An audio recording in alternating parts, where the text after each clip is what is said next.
चला फ्रेंड्स, काहीतरी नवीन बनवूया आपण। आज माझ्या भाकरी शिळ्या राहिलेल्या आहेत आणि त्या मी त्याचं काहीतरी करावं समज। आणि नाश्त्याला आपण दररोज पोहे किंवा उपमा शिरा हे असं खाऊन खाऊन कंटाळलेलो असतो, तेव्हा आपल्या जेव्हा शिळ्या रात्रीच्या भाकरी राहतील त्या भाकरीवर आपण आता काहीतरी प्रक्रिया करून काहीतरी नवीन बनवू।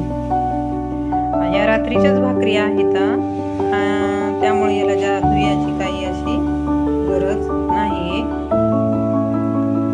तर आपण आता छान असं याचं काहीतरी नाश्त्याला बनवू आणि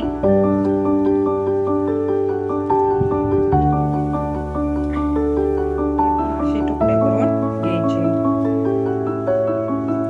आपले तुकडे आता तयार, हे छोटे छोटे मी करून घेतले। आता मिक्सर मध्ये हे टाकून घ्यायचं। हे आपण असे छान असे बारीक मिक्सर मधून वाटून घेतले, छान झाले तर आणि खायला खूप छान लागतात। दही ताक किंवा मग भाजी सोबत हे आपण खाऊ शकतो। आता आपण याच्यावर काहीतरी प्रक्रिया करू। चला, हिरवी मिरची काढून घेऊ थोडी मिक्सर मधून, त्यामध्ये टाकायला हिरवी मिरची आणि शेंगदाणे थोडंसं जाडसरच ठेवायचं वाटतानी। कट करूनही टाकू शकता मिरची, पण अशी जरा छान लागते।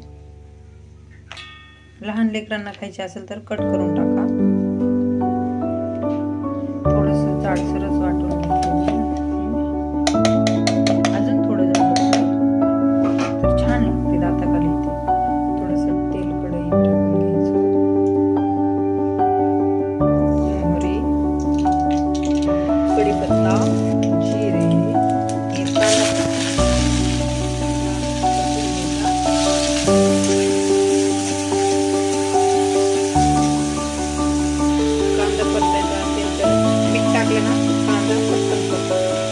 लाल होते ही टिप्स आहे।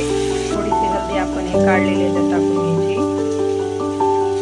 पोह्यासारखे थोडे शेंगदाणे आणि पोह्यासारखे छान लागते टेस्टी। आपण हे असं नाही केलं तर आपल्याला अशी शिळी राहिलेली भाकरी खाऊ वाटत नाही आणि वायाला जाते समज आपलं अन्न हे। आणि अन्न हे परब्रह्म आहे, म्हणतात की देव वर गेले होते, या अन्नापायी ते खाली आलेच नाही। त्याच्यासाठी आपण हे अन्न जे आहे शिळं राहिलेलं ते वायाला न जाता त्याच्यावर अशी वेगवेगळी प्रक्रिया करून आपण खाऊ शकतो। याच्यामध्ये आपण लाल मिरची टाकू शकतो तुमच्या आवडीनुसार।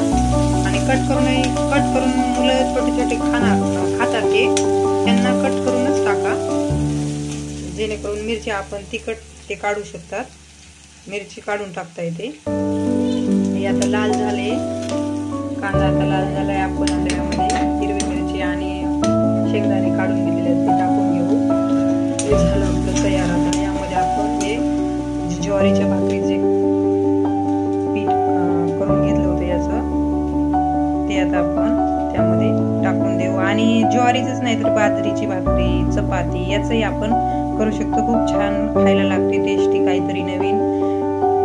चावायची गरज नाही, काही नाही जास्त। याला टाकून घेऊन याला आपण असं वल्ल करून घ्यायचं, म्हणजे मोकळे होत नाही। मोकळे झाले तर मग टोटरा बसतो, खाता येत नाही चांगले। छान असं हलवून घ्यायचं। आणि हे रात्रीचेच असल्यामुळे याला काही धुवायची वगैरे गरज नाही। जर जास्त दिवसाचे असतील समज तर आपण त्याला धुवून, ते वाळलेले राहतात ना, ते धुता येतं।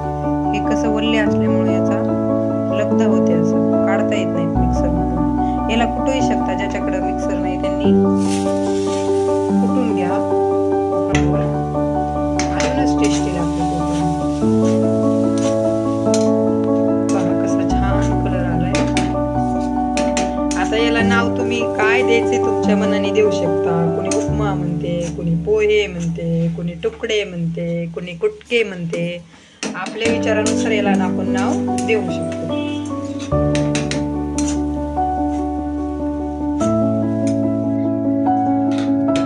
यावरच आपण थोडंसं झटपट घेऊन म्हणजे नरम होतं। पहा आता छान असे पोहे, कलर पण छान आलाय।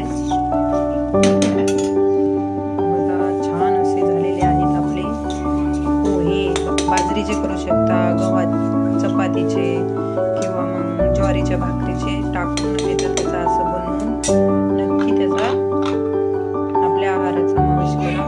आता कोथिंबीर सर्व करायची यावर. छान असा कलर आलाय.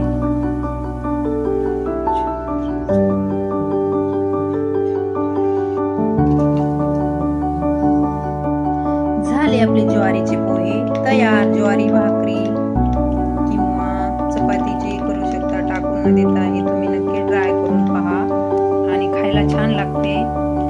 लहान मुलं तर आवडीने खातात. माझी मुलगी मी करत आहे तोपर्यंत झाले का म्हणाली. आणि जे वृद्ध लोक असतात आपल्या घरामध्ये त्यांच्यासाठी आपण ज्वारीची भाकरी असं त्यांना खाता येत नाही, समज दात वगैरे पडलेले असतात, तेव्हा काय करायचं आपण असंच मिक्सर मधून काढून त्यांना असं उपमा टाईप असं करून देऊ शकतो. चला तर मग फ्रेंड्स हे नक्की करून पहा. टाकाऊतून टिकाऊ म्हणायचं याला. धन्यवाद फ्रेंड्स. सबस्क्राईब करा, लाईक करा.